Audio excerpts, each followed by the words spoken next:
Hey, what's up everybody? Today on Auto Joe, we're featuring this 2019 Infiniti QX60. This is the Luxe trim, which is the top trim. Has tons and tons of features and tech and safety in here. For powertrain wise, we got a V6 3.5 liter, naturally aspirated of course, 295 horsepower, 270 pound-feet of torque, paired to a CVT. So not too super enthused about that, but you know, you get what you get with Infiniti Nissan. So if some of you aren't familiar with Infiniti, they were a lot more popular back in, you know, the mid 2010s when they were making a lot more cars that, you know, compelled people to their brands and competed with the likes of BMW, Audi, and Mercedes. However, as of recent years, they've kind of fallen to the wayside, and a lot of people speculate that they're going to soon be out of business. We today have their 2019 mid-size SUV competitor here, which is the QX60. Competes with the BMW X5, the Mercedes GLE, and of course the Audi Q7. This SUV of course sits 7 quite comfortably. We will, however, compromise some luggage space if we do have 7 people in here, so it's not really possible to take that amount of people on a road trip, but you can still take everybody to dinner just fine. Fuel economy is just kind of middle of the pack. The CVT definitely helps things in that manner, but you know, a naturally aspirated V6 is not known for you know, to be the most fuel economic setup for cars. Some of the features in here include keyless entry and push button start, so feel free to leave that key fob in your pocket. We don't have Apple CarPlay in here. Infiniti didn't quite figure that out with Apple yet as far as licensing agreements, but we do have Bluetooth, built-in navigation, so you still have, you know, a way to get around and GPS without using your phone for that. Overall impressions of the interior is it kind of feels a bit dated. We do have nice materials throughout the cabin, such as this leather wrapped steering wheel. Really nice materials on the door cards too. Not really much hard plastic in here whatsoever. Just really where it starts to feel dated is this crown shape of the front dashboard, and just how much you know, room the firewall takes up in this car. I think also not having Apple CarPlay attributes to that as well. And then the unrefinement of the CVT in here is definitely going to be a point against. Of course, we have this powerful powertrain, which moves the 4,500 pounds of this massive SUV pretty well, but that CVT is really going to hold you back. As far as our gauge cluster, we have analog gauges, which I do appreciate, and then in the middle we just have a little small digital screen. The button setup on this steering wheel is kind of interesting because you have lots of buttons on the left hand side and then just a tiny little set for your cruise control on the right.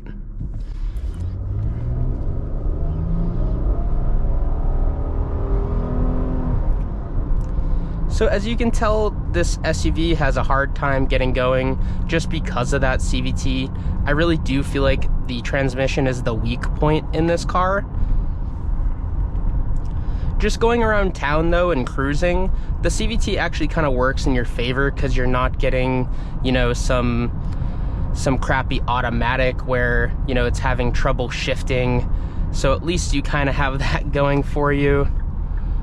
As far as these seats, they are of course a very nice leather. I'm actually really surprised with how comfortable these seats are. They're heated, and the front driver's seat here has memory.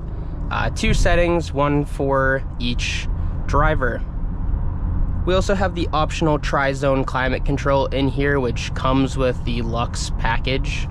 And so basically that just means you have dual in the front here, and then the rear has their own independent controls, which is pretty nice. We also have a tiny but mighty sunroof in here. At least it's better than not having any sunroof at all, but I do like when manufacturers use the dual panoramic sunroofs in the large SUVs, just because it provides a lot more light into the cabin. We have a power rear mirror here, which I appreciate. However, in the third row, we have these large headrests that kind of take up a lot of your view, and I'm surprised that's not illegal to design them like that. I'm actually genuinely shocked that Infiniti got away with that, because it takes up so much of your view. We do have two large side view mirrors here, which definitely help you track those blind spots. And we also have blind spot monitoring. On those mirrors, we also have heat integration, so if you live in a frosty climate, you will appreciate that, as well as the heated steering wheel we have here. So like I said, lots of options in this Infiniti QX60, which definitely help it compete with the BMW X5, and of course the Audi Q7. My impressions of the steering are actually pretty good. You know, I think Infiniti did a nice job here with tuning the steering to give you a lot more road feel than some of the other SUVs on the market. You definitely can feel where your tires are placed at heading, and it'll definitely make this thing easier to park too, considering its size. Another key highlight for me in this Infiniti QX60 is the sound editing. It's really quiet in here, and I'm very pleasantly surprised, because there's actually some winds coming in, because we have a storm on the way, as you can see in some of the B-roll footage. And the tires are incredibly quiet as well, so you just get a sense of like bliss in here, and you could have a conversation at very low volume.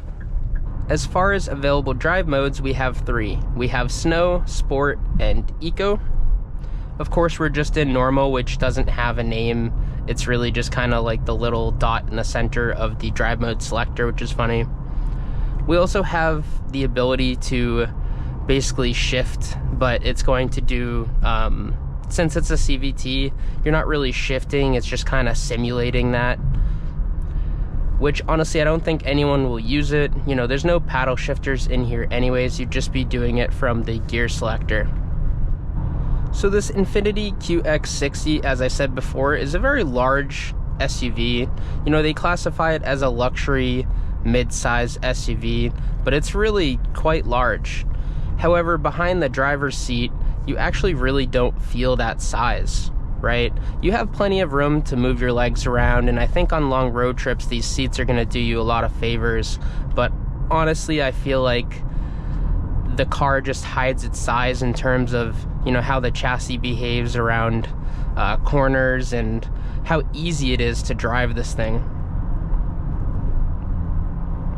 The one place where you do kind of feel the size is just how high you sit, which I appreciate, because I feel like if someone is, you know, 6'2", 6'3", they're gonna be able to drive this thing with ease. They're gonna have a nice greenhouse in here, and of course you're gonna be able to get the seat nice and low, which I have the lowest setting right here, and I have about maybe 5 or 6 inches of headroom above me.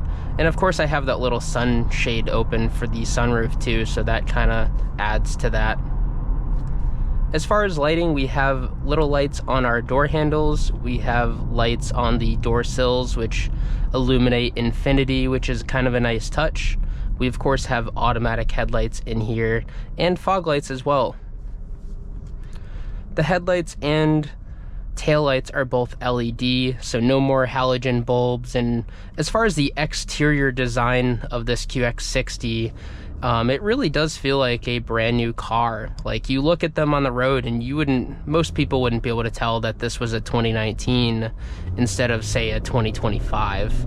I think really where you feel dated in this car is when you get inside of it, and then you're like, wait, is this 2014? Alright, so we're turning onto the worst road in Merrimack, New Hampshire, and let's put the suspension to our famous test. So if you don't know the rules and you haven't watched my other videos, we approach it at 20 miles an hour and basically rattle ourselves around and compare it to other models. Alright, we're at 20.